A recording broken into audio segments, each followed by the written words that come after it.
Breath in the clay, 2025. Hey, y'all. My name is My name is Brandon Willett. I have been around for almost as long as the Breath in the Clay, for 10 years, doing all kinds of nonsense around here. I do fun things like design stuff and paint things and do DJing things, and I say yes a whole lot. But today I'd like to speak to you, and as they say around here, I'd like to talk at you. So let me see if I got this right. Here we go. So my talk's called The Value Proposition. When I was designing these, I'm looking at this small screen, and as a designer, I should know better. It's like, this is going to be in a different environment than what I'm creating. And my head is in 100 different spaces, but now I have these like massive words behind me, so it'll look cool on camera, if anything. So we're going to talk in terms of price,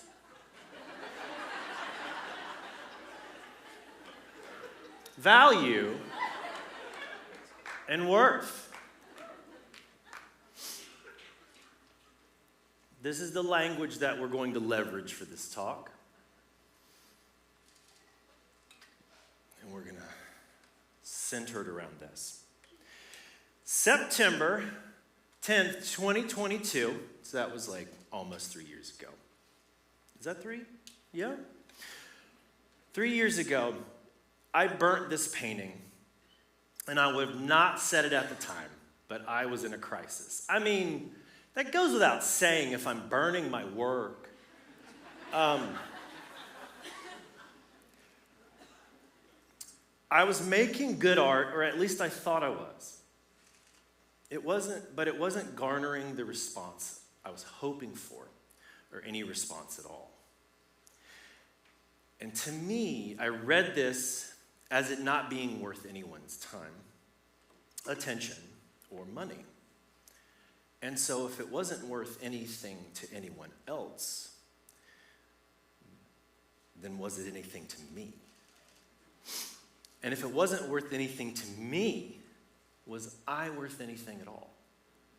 Now, this wasn't like a crisis of why am I on this world?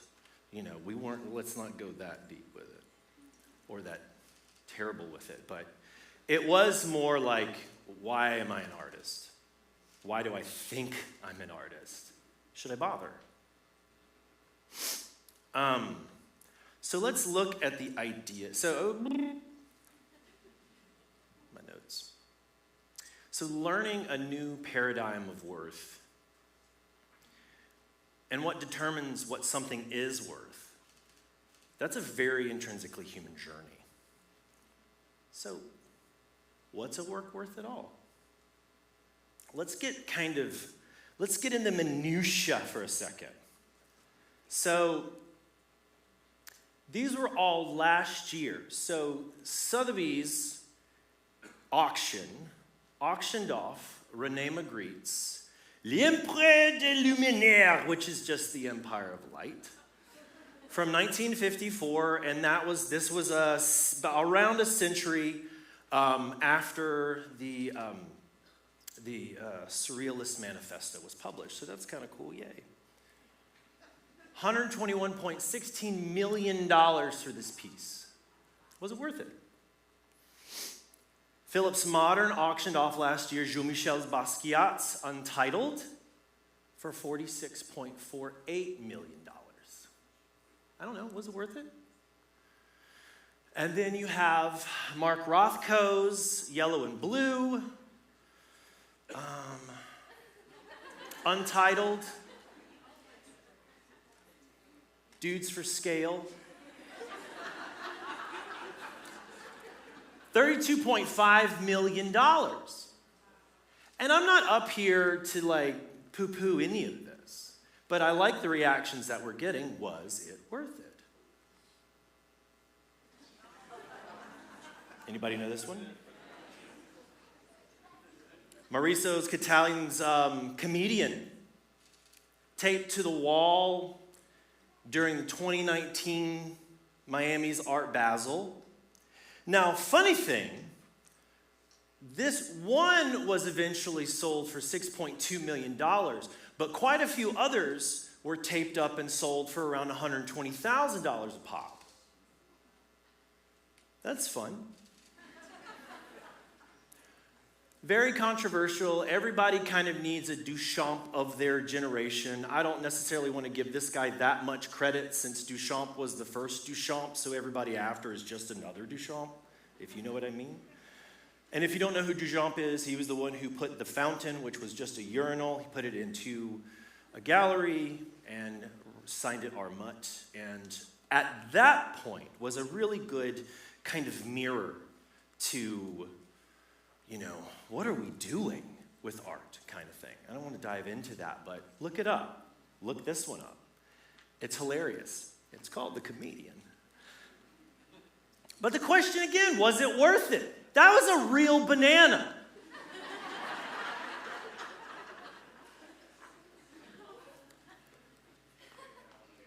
A Boba Fett, 1979, Hong Kong, blue helmet painted figure. So this is a misprint. They mixed the plastic wrong, the resin, and so the helmets came out all wrong. And so then they actually went back and had to hand paint the helmets. Yes, this is a 1979, 3.5 inches tall Star Wars action figure. I have many, and I actually sold one of these exact ones, not for $825 though. This one was on eBay just last month. Mine sold for $250. Was it worth it? Justin Timberlake had a piece of French toast sold at auction for $1,025. A literal piece of his French toast. Scarlett Johansson famously put her, I think this was, I don't remember what talk show she was on when she did this, and it was all funny and stuff.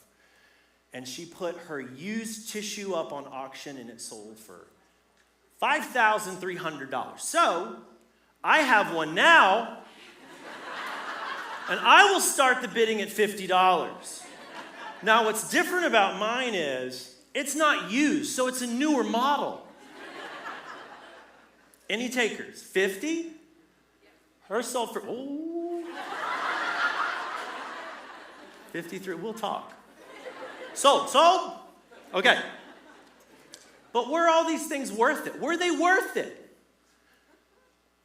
I go back to when I was a kid. I was probably fourth grade. And I'm in the car, and my parents would take me down to, we had a Woolworth. I grew up in Winston-Salem, just right down, actually not just right here. Actually, I was right down the road. They'd take me when I'd do my chores or do good in school or whatever, I'd go get a pack of Garbage Pail Kids. I don't know if anybody knows anything about Garbage Pail Kids. Yes, represent. I think they're up to series 30. They've been through a lot of turmoil with copyright. They had to change the Garbage Pail Kids sign, all that. No one cares. But I remember I opened a pack, and I'm looking at them, and I'm so elated by one of them that I had, and I'm with my mom. And let's just pretend like it's Fry and Ryan. I think it was actually Michelle Muck, but I don't know. And I told her, I said, Mom, I got this card. And if anybody's got kids and they do the Pokemons and all that stuff in there, this one's ultra rare. It's a thing. And I said, this is worth $10 already. And my beautiful, quiet, but quietly opinionated, pragmatic farmer's daughter of a mom looked at me and said, it's not worth anything unless someone's willing to buy it. So, was that taped banana $6.28 million? Yeah, it was. It was worth that. because someone's recognizing the perceived value of a thing and willing to match that perceived value with what is decided the currency is. It could be attention. It could be money. It could be a trade, a painting for a painting, whatever. But they were willing to match it. So let's talk about that. Let's talk about the willingness to match value and worth, but from a scriptural standpoint. So there is this guy named Esau.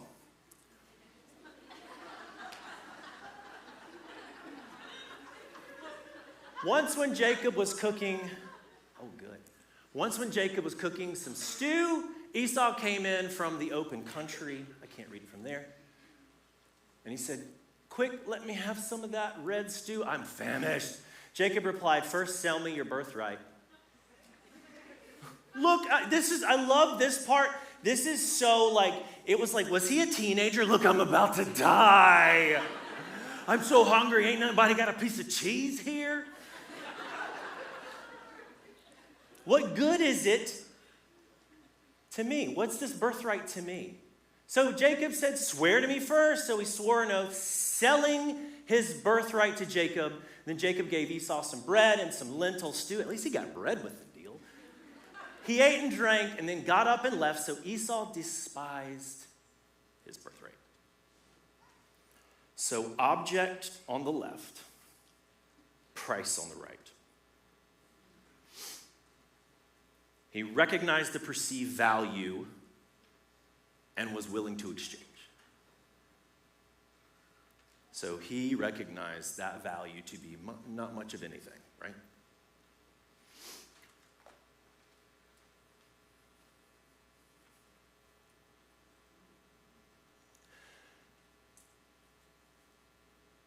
Then Mary took about a pint of pure nard, an expensive perfume. She poured it on Jesus' feet and wiped his feet with her hair. You all know this. Why am I trying to read this to you? And the house was filled with the fragrance of the perfume. But one of his disciples, Judas Iscariot, who was later to betray him, objected. "Why wasn't this perfume sold and the money given to the poor? It was worth a year's wages." Perceived value, willingness to spend. So, what's a year's wages?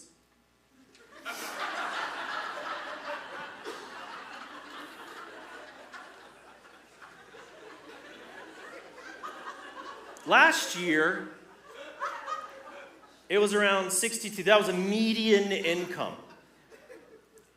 So fun thing about spikenard, fun thing about spikenard is, I don't know if you know anything about it, but it's kind of cool. Just even doing this, I kind of dove into it a little bit and found out that spikenard is only found in the Himalayas. So just imagine where they were. So right there. And it's the rhizome, am I saying that right? So that's like the roots. So it's not the flower, it's the roots where all the goodness is. And so then it has to be grounded down, and there's something about hand picking it and all that stuff. So it was that's why it was extremely valuable. But it was worth about $62,000. So perceived value and willingness to spend. And we have the item on the left and the cost on the right. So let's go back to our work, my work. Remember this? I posted this on Instagram out of frustration. And this is what I said. Don't really know if it's worth showing my work on this page, and makes me question whether it's even worth continuing what I do, or maybe I just don't have an audience that really cares.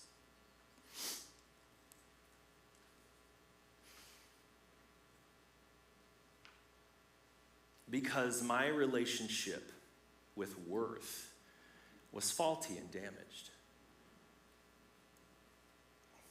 And I wonder, in this room right now, how many deleted songs there have been?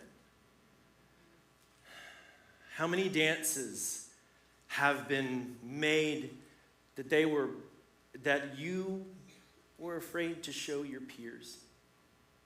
And so it stays here. The amount of books in this room that have not been published, deleted voice memos of song lyrics, all because we were convinced it wasn't worth it to anyone.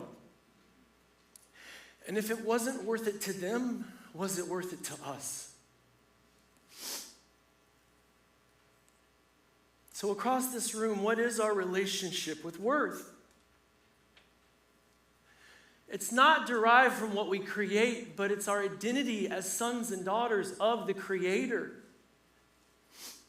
Now let me bring it back to this guy. That's me. Knowing that you were ransomed from the futile ways inherited from your forefathers, not with perishable things such as silver and gold, but with the precious blood of Christ, that of a lamb, like that of a lamb without spot or wrinkle, blemish, whatever. And even as the Son of Man came not to be served, but to serve and to give his life as a ransom for many. Do you see where I'm going here? You know, I can't allow myself to be validated or to operate from that place with my creative gift. We've seen it so many times, and we've seen thousands of people be validated by their talent alone. And what happens? Tailspins, crashing and burning, even, God forbid, dying too early. But for us, we can't create from a desire of validation. We create because we have been validated.